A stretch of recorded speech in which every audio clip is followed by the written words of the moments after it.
हारना तब आवश्यक हो जाता है जब लड़ाई अपनों से हो, और जीतना तब आवश्यक हो जाता है जब लड़ाई अपने आप से हो। नमस्ते, मैं सुगना। आज की वीडियो में हम रघुवीर सहाय का जीवन परिचय पढ़ेंगे। रघुवीर सहाय समकालीन हिंदी कविता के संवेदनशील कवि हैं। संवेदनशील कवि वो कवि होते हैं जो किसी की आंतरिक भावनाओं को समझकर अपनी कविताओं में उनका चित्रण करें। रघुवीर सहाय का जन्म 1929 ईस्वी में उत्तर प्रदेश के लखनऊ में हुआ। उन्होंने अंग्रेजी में एमए 1951 में लखनऊ विश्वविद्यालय से की। एमए करने के बाद वे पत्रकारिता के क्षेत्र में आ गए। उन्होंने प्रतीक, वाक, कल्पना अनेक पत्रिकाओं के संपादक मंडल के सदस्य के रूप में काम किया। उसके बाद कुछ समय तक आकाशवाणी में ऑल इंडिया रेडियो के हिंदी समाचार विभाग से भी वो संबद्ध रहे। 1971 से 1982 तक प्रसिद्ध पत्रिका थी दिनमान, उसके वो संपादक भी रहे। इनको कवि के रूप में दूसरा सप्तक से विशेष ख्याति प्राप्त हुई। अज्ञे द्वारा संपादित जो तार सप्तक था उसमें दूसरा सप्तक के ये प्रसिद्ध कवि रहे हैं। इनकी साहित्य सेवा भावना के कारण ही उनको साहित्य अकादमी सम्मान से सम्मानित किया। अंत में दिल्ली में सन 1990 ईस्वी में इस महान साहित्यकार का निधन हो गया।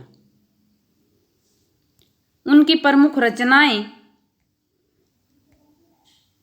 उनका जो काव्य संग्रह है सीढ़ियों पर धूप में, आत्महत्या के विरुद्ध, हंसो हंसो जल्दी हंसो, लोग भूल गए हैं, आत्महत्या के विरुद्ध जो इनका प्रसिद्ध काव्य संग्रह है बहुत ही प्रसिद्ध है, बहुत चर्चित है। सीढ़ियों पर धूप में कविता, कहानी, निबंध का बहुत अनूठा संकलन कवि ने किया है।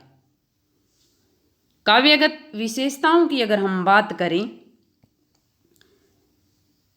तो रघुवीर सहाय समकालीन हिंदी जगत के प्रसिद्ध कवि हैं। उन्होंने समकालीन यानी कि अपने समय के अंदर, जगत यानी कि समाज के अंदर यथार्थ जो चित्रण है उसको प्रस्तुत किया है। समाज का यथार्थ चित्रण रघुवीर सहाय जी ने समकालीन समाज का बिल्कुल सच्चा चित्रण प्रस्तुत किया है। इनके काव्य में सामाजिक यथार्थ के प्रति विशिष्ट सजगता दृष्टिगोचर होती है। इन्होंने सामाजिक अव्यवस्था, शोषण, विडंबना आदि का यथार्थ चित्रण किया है कि उनके समय में जो समाज की अव्यवस्था थी, जो लोगों पर हो रहा शोषण था, विडंबना यानी कि उनके जो दुर्भाग्यपूर्ण जो विचार हैं, उनका व्यवहार है, उसका बड़ा सुंदर चित्रण उन्होंने अपनी कविताओं में किया है। अदम्य जिजीविषा का चित्रण। अदम्य जिजीविषा यानी कि जीने के प्रति बहुत ही उत्सुकता। रघुवीर सहाय ने अपने काव्य में अदम्य जिजीविषा का वर्णन किया है। इनकी अनेक कविताओं में इस विशेषता का अनूठा चित्रण हम देख सकते हैं। सीढ़ियों पर धूप में काव्य संग्रह की प्राय सब कविताएं में अदम्य जीने की इच्छा की सफल अभिव्यक्ति हुई है।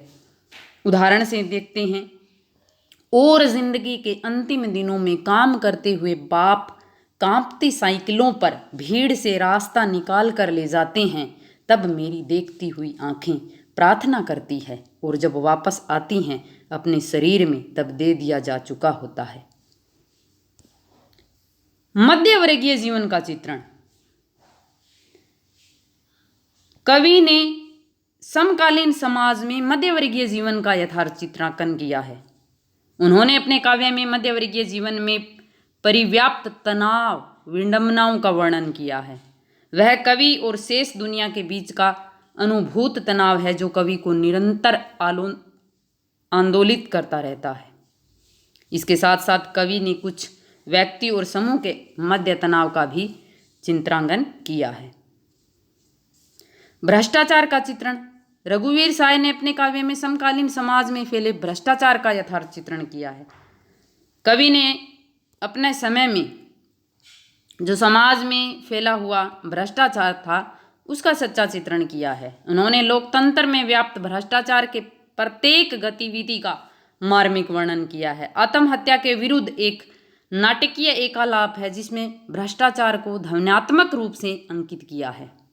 इस संग्रह में कवि ने समय आ गया है वाक्यांश के माध्यम से अनेक गंभीर अर्थों को प्रकट किया। संपादक हो चाहे मुस्तंडा विचारक हो चाहे पदारूढ़ नेता हो, पद मुक्त न्यायाधीश हो चाहे प्रधानमंत्री हो या अन्य अनेक पात्रों के संदर्भ में यह वाक्यांश अपना अपना रंग दिखाता है। इसी के माध्यम से कवि ने समाज में व्याप्त परतों को खोल दिया है। उदाहरण से देखेंगे, 10 बरस बाद फिर पदारूढ़ होते ही हैं, नेताराम पद मुक्त होते ही न्यायाधीश, कहता है समय आ गया है मौका अच्छा देखकर प्रधानमंत्री, सुंदर नौजवानों से कहता है गाता बजाता हारा हुआ दलपति। उनकी विशेषताओं में मुख्य बात ये रही है कि वो व्यंग्य करते हैं, व्यंग्यात्मकता है। सहाय पेनी दृष्टि वाले कवि थे, इसलिए इनकी लेखनी में व्यंग्यात्मक पेनी दृष्टिगोचर होता है। पेनी यानी कि तीखी नज़र वाले कवि थे, तीखा प्रहार करते थे, कटाक्ष करते थे। उन्होंने समकालीन समाज में व्याप्त यानी कि जो फैला हुआ भ्रष्टाचार था, कालाबाजारी थी, शोषण था, राजनीतिक अस्थिरता थी, जीवन मूल्यों की जो गिरावट है, कुरीतियाँ हैं आदि के प्रति गहन व्यंग्य प्रस्तुत किए हैं। इनकी अनेक कविताओं में समकालीन सामाजिक, राजनीतिक, सांस्कृतिक विडंबनाओं के प्रति पैने व्यंग्य कसे हैं। इन्होंने कैमरे में बंद अपाहिज कविता में दुख, दर्द, यातना को बेचने वाले व्यक्ति पर व्यंग्य किया है। राजनीति एवं सांस्कृतिक चेतना। सहाय के काव्य में राजनीति एवं सांस्कृतिक चेतना का प्रखर चित्रण हुआ है। चेतना यानी कि किसी के विषय में जागरूक करना। इनकी अनेक कविताएं समकालीन समाज को जागृत करने का आह्वान करती है। कवि की भाषा शैली बहुत ही सरल सहज है। भाषा शैली का पॉइंट हम देखेंगे। रघुवीर सहाय कला के प्रति सजग कवि हैं। इनकी काव्य, इनकी भाषा में पेनी व्यंग्यात्मकता, सुगठित भाषा आधुनिक हिंदी साहित्य में विशेष पहचान लिए हुए है। संवेदनशील कवि होने के साथ ही इनकी भाषा में संवेदनशीलता का अनुपम चित्रण मिलता है। अनुपम यानी कि अद्भुत। इनकी भाषा शुद्ध साहित्यिक खड़ी बोली है जिसमें संस्कृत के तत्सम, तद्भव और विदेशी भाषाओं के शब्दों का भी समायोजन है। इनके काव्य में मुहावरों से अलग सीधी सादी भाषा का प्रयोग हुआ है। इनकी कविता में वक्तृत्व होता है। वक्तृत्व का गुण होता है वक्ता के बोलने का जो गुण होता है, किस तरह से वो अपनी बात को रखता है, ही मूल अर्थ को व्यंजित करने में समर्थ बना है। व्यंजित करना यानी कि संकेतों से अपनी बात को समझाना। इन्होंने अपने काव्य में व्यंग्यात्मक भावपूर्ण शैली का प्रयोग किया है। रघुवीर सहाय व्यंग्यात्मक और भावपूर्ण शैली का प्रयोग अधिक करते थे। अलंकार। रघुवीर सहाय ने अपने काव्य में शब्दालंकार, अर्थालंकार दोनों का प्रयोग किया है। इनके काव्य में अनुप्रास, यमक, श्लेष, पदमेत्री, सौमेत्री, उपमा, रूपक, उत्प्रेक्षा, प्रश्न, मानवीकरण आदि अलंकारों का सुंदर प्रयोग हुआ है। अभिधा, लक्षणा और व्यंजना तीनों शब्द शक्तियों का प्रयोग कवि करते थे। उन्होंने मुक्तक छंद में अपनी रचनाएं, अपनी कविताएं लिखी है। इन्होंने अपनी कविताओं में बिंब योजना का सुंदर और सटीक प्रयोग किया है। आशा है कि आपको रघुवीर सहाय का जीवन परिचय अच्छे से समझ में आ गया होगा। धन्यवाद।